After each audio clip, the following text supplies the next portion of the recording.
知道大家常不常吃全家的双麒麟？我大概是1个月换口味的时候会吃一次。那我们这一次就来看全家的双麒麟热量以及碳水量，还有对血糖的影响如何。首先我们先来看全家双麒麟的营养标示。我制作影片时，现在全家卖的口味是蓝莓口味，一份是110克，热量是127大卡，蛋白质只有0.8克，脂肪是1.3克，都蛮低的。而碳水有28克，其中有24.4克都是糖哦。而饼皮的话，有的时候是原味饼皮，那有的时候它会出一些特殊的爱心造型饼皮。不论哪种饼皮，碳水量一份都是11克左右。而我从去年的7月14号开始，记录了我的全家双麒麟的血糖日记。那时候的口味是五墨绿双冰淇淋以及棉被厚奶盖。那我相信大家去全家吃双麒麟的话，应该大部分都是想要尝试新口味，所以我都会吃综合的新口味。而这一次我获得了一个4圈的双麒麟。那因为全家它的营养标示是显示1份，我觉得1份应该就是一整只的意思，但我现在点的是综合，所以我就下意识的把五墨绿以及棉被厚奶盖这2个分量呢都改成了0.5份。我想说这样子合起来就是完整的1份双麒麟。那再加上饼干，碳水就是30克左右。那到这边为止都是我以为的营养成分，而30克的碳水我只要打5单位的速效胰岛素。事实上我上一次吃也是打5单位的速效胰岛素，然后还低血糖。我就凭着上一次的记忆想说，那我这次打4单位好了，然后我就很天真的打了4单位的胰岛素。有血糖的波动图，大家可以看到我血糖最高来到了349。我追加了2次2单位的胰岛素。那基本上不建议大家如此频繁的补打胰岛素哦。我是因为有带 CGM 才敢这样子，因为我可以看着血糖做事。反正最后呢，这支冰淇淋我大概使用了8单位的速效胰岛素。但我上一次确实是打了5单位却低血糖哦。那一次我记得好像还有做成短影音，但是我后来发现那个应该是错的，所以我就把它撤掉了，不好意思。也不能说是完全是错的，应该说我那时候身体的胰岛素敏感度不知道为什么特别的好，在吃了冰淇淋之后还可以只打5单位的胰岛素而低血糖。那我们现在就不管那个特例啦，现在一支冰淇淋对我来说看起来就是至少需要8单位的速效胰岛素。所以我调整了一下算法，我把那个0.5份都改成了1份，这样算下来一支冰淇淋大概有49.1克的碳水。而8单位的速效胰岛素对我来说约可以处理48到56克的碳水。那49克碳水刚好落在这个之间，我觉得看起来还蛮合理的。而在7月吃完这一次双麒麟之后，我吃了无数次的双麒麟，都是打9单位的速效胰岛素。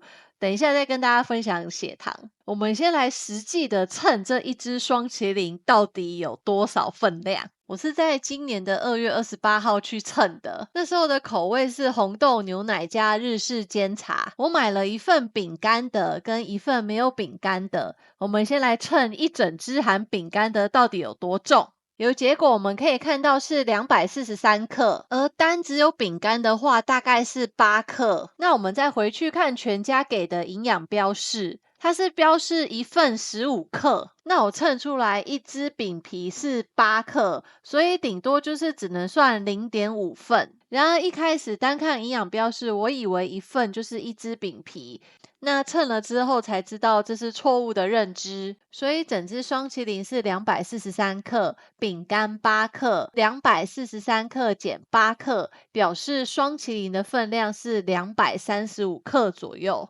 那我们再回去看全家双麒麟的营养标示，它这边是标每份110公克。那我这是综合口味，所以是2份，大概是220公克。而我刚刚称出来双麒麟的部分是235克，其实差不多诶。你真的要那么计较的话，平均一种口味是117.5克，大概是1.07份。但我觉得大家吃个双麒麟不用这么累啦，我们就知道说一只双麒麟大概会有全家营养标示中的2份就可以了。所以我手上这只含有饼干的双麒麟，红豆牛奶有1份，日式煎茶有1份，饼皮0.5份，这样子算下来热量是304大卡，碳水化合物58.3克。健康堂 App 告诉你这个碳水量大概是1碗饭的分量，但是惊人的不是碳水量，我觉得是含糖量。这一支含糖量高达了41.2克，而我们一日的含糖摄取量建议是50克左右，所以我想当天的含糖摄取量应该很难不超过50克啦，因为很多食物里面其实都还是有糖的。接着我们来看杯装的分量是不是也差不多，称出来含杯子是254克，单只有杯子的话是7克，所以254减7等于247克的双麒麟，这样平均一个口味是123.5克，大概是1.1份。所以我帮大家算好了，杯装的冰淇淋也是304大卡左右，碳水58.1克，含糖量有43克。其实跟有饼干的双麒麟是差不多的，而且其实饼干的双麒麟实际上是1.07份的双麒麟啊，但是在智康堂上没有办法输入这个份数。但基本上我觉得店员手很稳的话，不论是杯装或者是饼干装的冰淇淋，分量都是差不多的。大家好奇我吃完这只双麒麟血糖如何吗？这只双麒麟的碳水量有58克，理论上我就要打10单位的速效胰岛素。但亲爱的各位，我当下怎么可能这么认真的去算它的碳水量呢？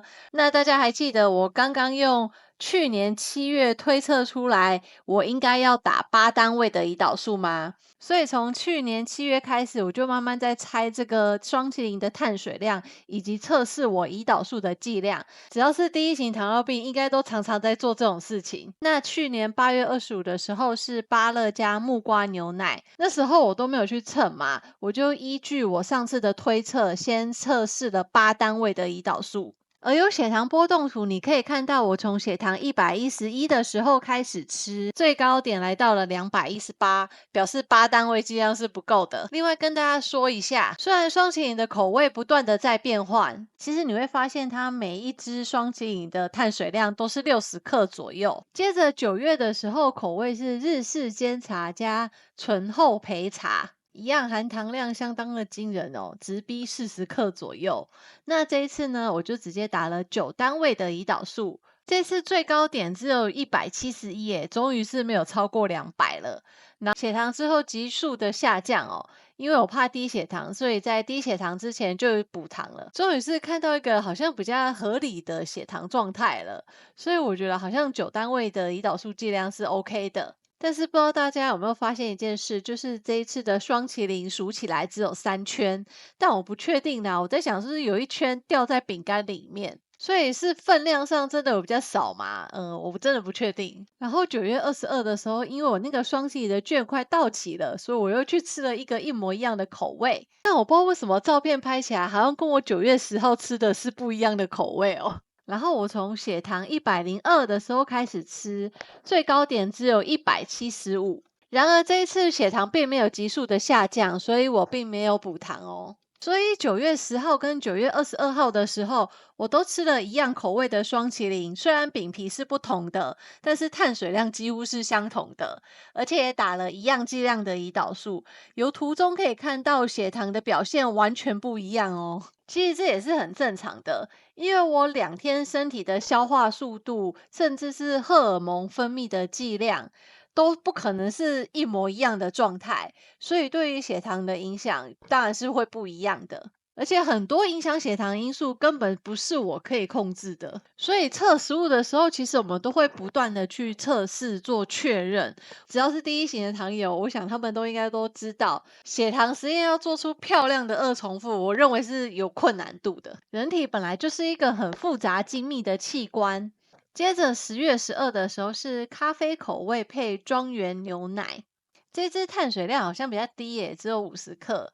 但是不管，我就是固定打9单位的胰岛素。而有血糖波动图看到我从血糖122的时候开始吃，最高点来到了194，我觉得还可以耶，血糖这次好像呈现下降的趋势比较缓慢一点，但是最后我一定是量到了急速下降，所以我才补糖。再接着11月16的时候是青森苹果配山丘蓝莓。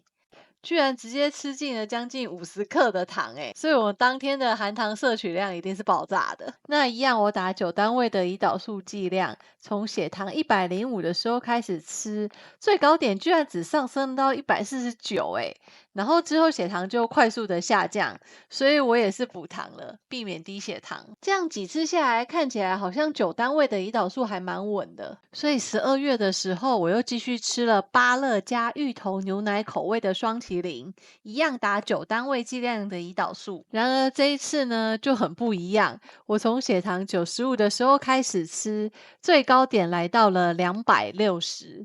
我中间不断的补打胰岛素。